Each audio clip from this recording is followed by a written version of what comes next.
you're gonna buy a house. That's exciting. It's fantastic. Good for you. One of the smartest things you can do.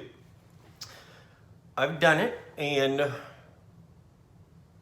there's some real excitement, and there's some challenges, and there's a couple of pitfalls. So I want to share some information with you, make this a better experience for you. Specifically, I want to start talking about what the bank has done. So I'm going to assume that you've been pre-approved, and let's just say they gave you a $250,000 approval. That does not mean go buy a $250,000 house. What that means is that's the most the bank is comfortable that you can pay on a monthly basis. So I would say work towards lower. The lower, the better. If it's your dream house and you got to do it, cool, I get it. But go into it with that mindset. We do not want to hit the top. We want to try to stay conservative with this, because there's some considerations, specifically the insurance and the taxes. So when my wife and I first bought a house, it was on undeveloped land. It was in a neighborhood. It was a neighborhood that was being built. So it was a tiny piece of land that had been undeveloped, and so the property taxes on it were next to nothing. After we built our house, this is probably about 20 years ago, the taxes went from around, I think it was about just under $200 to $4,000 per year. So that dramatically affected what our lifestyle was, because we did not figure, had no idea that that was going to happen. So that's one thing to keep in mind. What happens a year down the road? Not just budgeting for right now, but budgeting for the future.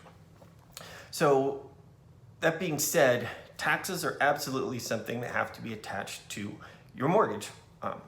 The other thing that has to be attached to your mortgage is home insurance.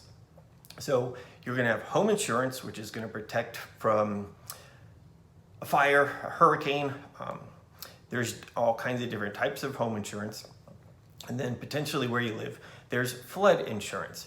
So the claim ratio is close to 1/3 of every claim, at least in Florida, for flood is in non-flood zones, which is crazy. So if you're in a non-flood zone, I'm going to strongly urge you to get it, because non-flood zone insurance is typically reasonably priced.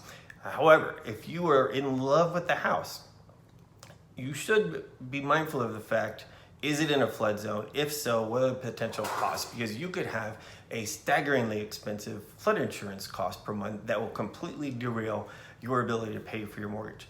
So these are a couple of considerations. So talk to your realtor, talk to your insurance agent, get quotes on a house. I mean, when you're pretty confident you've got something that you like, call an insurance agent. Say, hey, give us a quote on this. You owe it to yourself to know you're making a good decision. You're doing the right thing.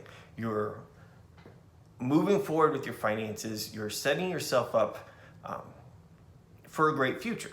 I just want you to do it and have a great foundation when the closing happens and you walk through the threshold. It's the greatest feeling in the world, and I want it to stay a positive feeling, because you know exactly what the costs are going to be going forward. So congratulations. Hopefully I've answered a couple of questions. Any more, let me know what you need, what answers you want, and I'll provide them. All right, good luck.